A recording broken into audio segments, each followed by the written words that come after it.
All right, hello. Welcome back to another episode of corrections from the comments. I don't know why I did a weird voice there. I don't. Most of these things are just me doing a weird voice, right? Anyway, this is a series, I guess, where I realize that you guys are mostly smarter than me, and I read your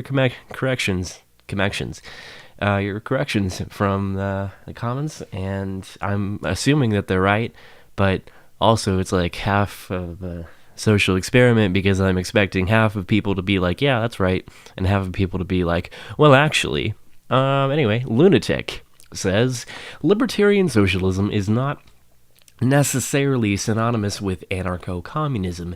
Libertarian socialism is a very broad term to where it can include still having a government, but a limited government, or it could be one with no government. Additionally, the socialism part of it could just mean that you want the democratic control of the means of production only. It doesn't necessarily mean you completely get rid of a market economy. You could have market socialism with libertarian socialism, just as long as it's still a form of socialism. Francis Mendy says, Lunatic, isn't libertarian socialism basically anarcho-syndicalism? Lunatic says, Francis Mendy, no, but anarcho-syndicalism is a form of libertarian socialism. Basically, all anarcho-syndicalist societies are libertarian and socialist, but not all libertarian socialist societies are anarcho-syndicalist.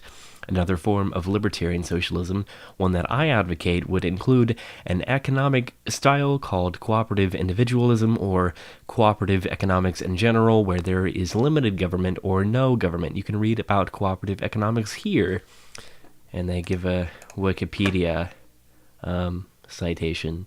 So you'll see that it's a difference from syndicalism. Syndicalism is essentially when union bosses who are elected by the workers own the means of production. In other words, syndicalism is sort of like a Republican style of economic governance, since you have representatives on behalf of the workers owning the owning the means of production.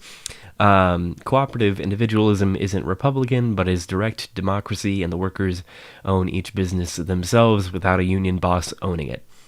This may or may not go without saying, but I'm going to say it anyway.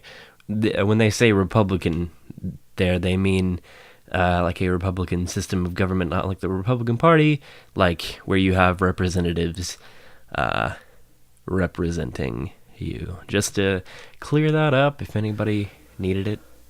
Vortu Cass Singh, communist here. Comrade, if you want to learn more about it, contact me via Facebook, and I will link you some dank pussy and Marxist-Leninist literature. Couple things. How am I supposed to get to contact you via Facebook? 2, is the dank pussy and Marxist-Leninist stuff related?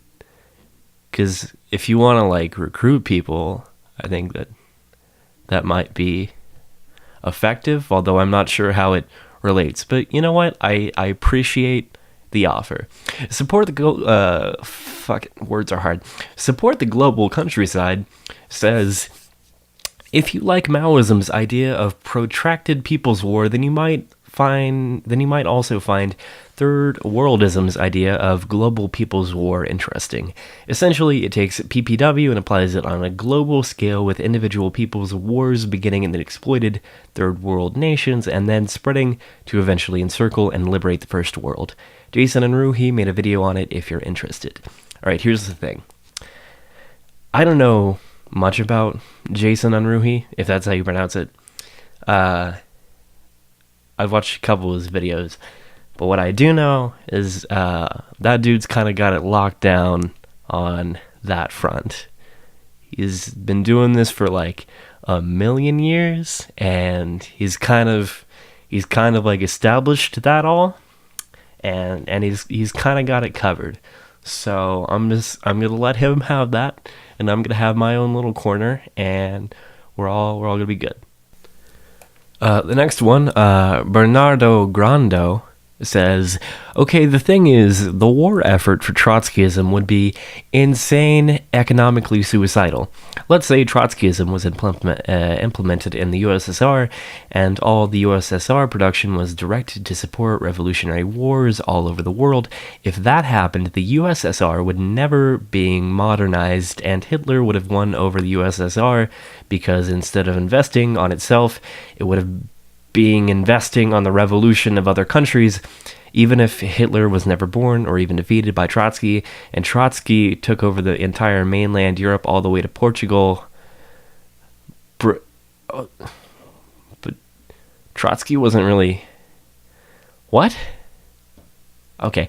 Britain would still be allied with USA and continue the war with the USSR, but this time's Western Europe would be destroyed and easily conquered. The USSR would never be modernized, therefore the Soviet troops would not have modern tanks, planes, etc., and its forces would be scattered all over Europe and America, and Britain would steamroll all the way to India, and communism would have been destroyed for good. What Stalin did was invest technologically in the USSR and stay on defense so that in a century or two the USSR would have been so far ahead from the capitalists that their victory would have been inevitable. That's what China is doing, but they need a couple of decades, if not a century, to get there, but no one can stop then, and it's just a matter of time. Tom Clyde says, Trotsky came from USA for one mission to start the world revolution by burning Russia. All right. This one is from Computing for Never, who is like verified a socialist. And I'm only reading this because I'm doing this video right after the first one, and so the comments are just rolling in. But he says, all swords are double-edged. You really aren't qualified to talk about anything, are you? Come on, dude. Come on, give me a break. All right, how are they not? I don't... Look, full disclosure, I don't know very much about swords, but don't they all... You can't just have... Alright, okay. I'm officially not qualified to talk about swords. Jack Cullen says, Maoist cat in Chinese, no joke. Holy crap.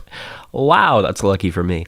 Libertas Eterna says, thanks for coming back. Thank you for thanking me. Advanced Space Socialism says, that was like the daftest explanation of PPW I've heard. It's strategic defense, strategic offense, not equilibrium, and then strategic retreat of the bourgeoisie. The main point of PPW is not to get shot immediately. If and when the state uses violence to repress a movement, and it might not be a communist one, you want to be able to freaking defend yourself, son. So you can defend your people too. It's logical. If you can survive, people see how they really are, and you unite to change society. That kind of morphed into like a Brooklyn thing? I don't know. TBH, this is really the only time you can think of attacking, since hence why defense first. So once you've done all of that, you don't want to come down to a bloody life or death blood sport type showdown with your enemies. Leave it, bruv, no need. So you actually give them an avenue to escape from. Taiwan. You're totally dissing him in this video, man, and why are you all down on the what the fuck is that word? Essences? What does that mean? I enjoy this comment, by the way. And I'm not dissing Mao in that video.